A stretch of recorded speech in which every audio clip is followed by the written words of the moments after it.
حکومت نے جب کہا کہ آپ افغانستان جائیے، میں نے تمام دینی جماعتوں کا اجلاس بلایا اور ان سے عرض کیا کہ بھئی حکومت یہ کہتی ہے، بیٹھیے فیصلہ کیجیے۔ تو ہم اسلام آباد میں اکٹھے ہوئے اور فیصلہ کیا کہ وہاں نہیں جانا ہے۔ انہوں نے کہا کہ کچھ لوگوں کو جانا چاہیے، خیر سگالی کے طور پر جانا چاہیے۔ ہم نے کہا آپ کسی کو بھیجنا چاہیں تو بھیج دیجیے، ہم بھی دینی جماعتیں ہیں 5، ہم ان میں اس امریکی ایجنڈے میں دخل نہیں دیتے، نہ اس سے ہمارا کوئی تعلق ہے، ہم تو امت جہاد ہیں۔ اگر امریکہ نے چیلنج کیا ہے تو ہم اس چیلنج کو قبول کرتے ہیں، ہم تو ان سے کہیں گے جہاد کرو۔ تو یہ اس وقت قصہ ہے جب اس وقت تک امریکہ کی بمباری شروع نہیں ہوئی تھی، ستمبر کے آخری عشرہ تھا۔ کچھ علماء گئے اور میں نے ان سے کہا کہ بھئی اب تم جب جا رہے ہو تو جا کے ذرا باتیں کرنا، ان سے پوچھنا کہ بھئی کیا بات ہے، آپ جنگ کیوں نہیں بند کرتے، کیوں آخر کس وجہ سے آپ نہیں مانتے، کیا آپ نے ضد ہے، کیا ہے کیا نہیں ہے، پوچھ لینا۔ انہوں نے کہا آپ کیوں نہیں جاتے؟ میں نے کہا بھئی ہم نے تو فیصلہ کیا ہے، وہ ہم سے یہ کہہ رہے تھے کہ آپ ان سے جا کر یہ کہیں، شاید آپ کا کہنا مان جائیں، آپ ان سے جا کر یہ کہیں کہ اسامہ بن لادن کو امریکہ کے حوالے کر دو۔ میں نے کہا بھئی ہم اسامہ بن لادن کو امریکہ کے حوالے کریں گے؟ ہم تو کہیں گے امریکہ کو ہمارے حوالے کر دو، اس کی تکہ بوٹی کر دیں، جیسے صومالیہ کے لوگوں نے کی تھی۔ صومالیہ کے لوگوں نے امریکی فوجیوں کی تکہ بوٹی کر دی، اور میں آپ سے بھی یہی توقع کرتا ہوں کہ کوئی امریکن فوجی، امریکن سویلین نہیں، جو ویزا لے کر یہاں آئے ہیں، نہیں، ان کے تحفظ کی ذمہ داری ہم پر ہے۔ کوئی فوجی اگر نظر آ جائے امریکی تو اس کو قتل کرنا باعث ثواب ہے۔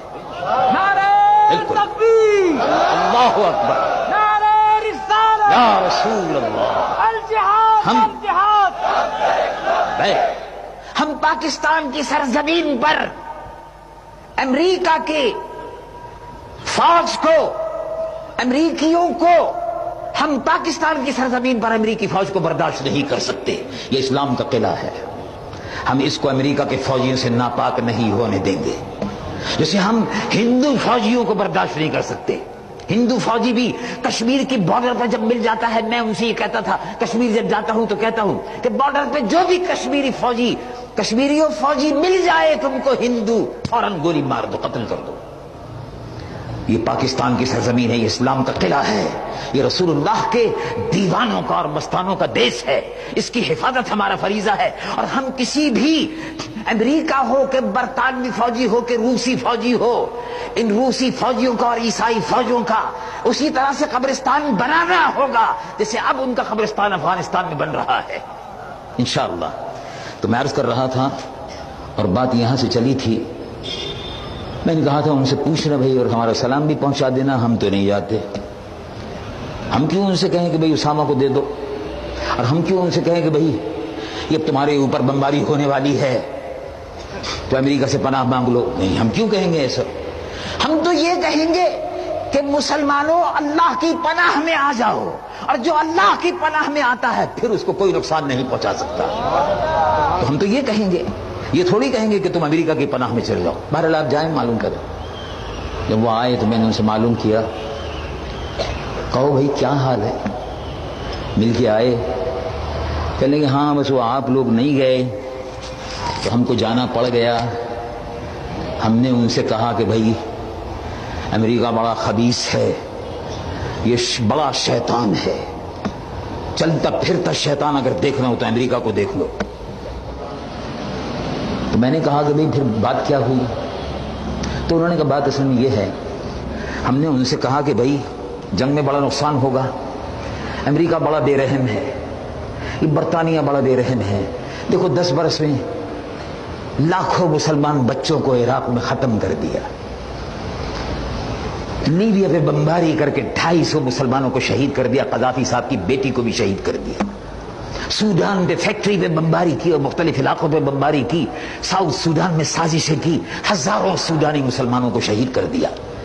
یہ قاتل ہے. ہم نے ان سے کہا کہ آپ دیکھ لیں آگے چل کر امریکہ. بڑے ادب سے ہم نے ان سے کہا کہ امریکہ بڑا ظالم ہے, اس کے ظلم سے بچنے کی کوئی تدبیر نکالیے. ہم نے یہ نہیں کہا کہ اسامہ کو دے دو اور ٹھکانے بتا دو اور یہ کر دو اور نہیں. انہوں نے کہا آپ کوئی تدبیر سوچیں.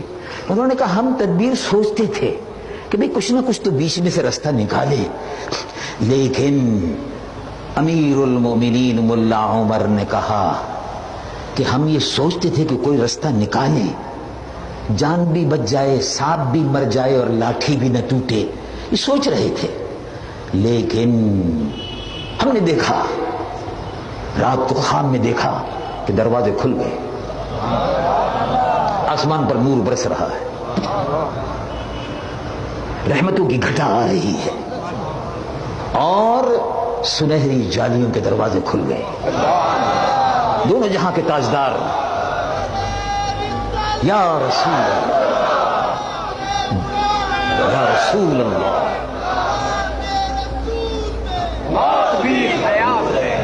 دونوں جہاں کے تاجدار سبز گنبد سے سنہری جالیوں سے گزرتے ہوئے تشریف لا رہے ہیں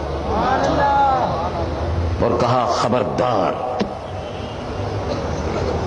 صلیبی جنگ کا چیلنج دے دیا گیا ہے, پیچھے نہیں ہٹنا, مقابلہ کرتے رہو, اللہ کی نصرت اور فتح پر یقین رکھو. تم اگر ایمان کے ساتھ ایمان کی قوت سے لڑتے رہے تو اللہ تعالیٰ تمہاری مدد ضرور فرمائے گا. انہوں نے کہا کہ رسول اللہ صلی اللہ علیہ وسلم کا یہ فرمان ہم نے سنا, ہم نے طے کر لیا کہ اب ہم کفر کے مقابلے پر ڈٹے رہیں گے, ہم ہتھیار نہیں ڈالیں گے, ہم اپنے ایمان کی قوت سے لڑتے رہیں گے. مومن ہے تو بے تیغ بھی لڑتا ہے سپاہی. ہم اللہ کے حکم سے اللہ کے دشمنوں پر رسول اللہ کے امتیوں کا غلبہ ضرور ہو کر رہے گا. ہم کو بشارت مل گئی ہے, اب ہم کو کسی ابری و امریکہ پرواہ نہیں ہے. دوسرا دن ہوا تو پھر دیکھا کہ رحمت کے دریچے کھل رہے, نور کی بارش ہو رہی ہے, اور دیکھا کہ اللہ کے محبوب کی سواری آ رہی ہے. رسول اللہ نے فرمایا استقامت کا مظاہرہ کرو, کفر کے مقابلے پر ڈٹے رہو. یہ مبارک خواب ہم نے دیکھا, ہمارے عزم میں توانائی آ گئی, ایمان کی قوت بیدار ہو گئی. یوں سمجھ لو کہ ایمان کو بیٹری مل گئی, بیٹری چارج ہو گئی, ایمان کی بیٹری چارج ہو گئی. تیسرے دن پھر میٹنگ تھی, اور اس میں بعض لوگوں نے جو خبریں آئی ہمارے پاس وہ بڑی وحشتناک تھی کہ امریکہ کولیسٹرول بم استعمال کرے گا, زہریلے بم استعمال کرے گا, بچے مریں گے, آہیں اٹھیں گی, بیواؤں کی چیخ و پکار ہوگی. اس لیے کوئی ایسا درمیانی رستہ مذاکرات کا نکلے. 1-2 آدمی یہ مشورہ دے رہے تھے. تیسری رات پھر دونوں جہاں کے تاجدار کا کرم ہوا. سبحان اللہ.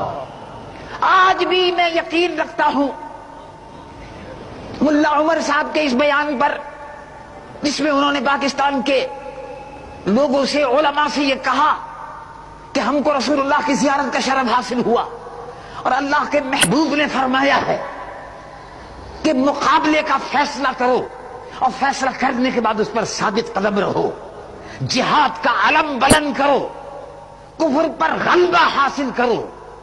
یہ کافر تمہاری تباہی چاہتے ہیں, لیکن اللہ تبارک و تعالی اپنے محبوب کی امت کی بقا چاہتا ہے, اور یہ امت جب ہی باقی رہے گی جب یہ ایمان اور یقین کی دولت سے مالا مال رہے گی.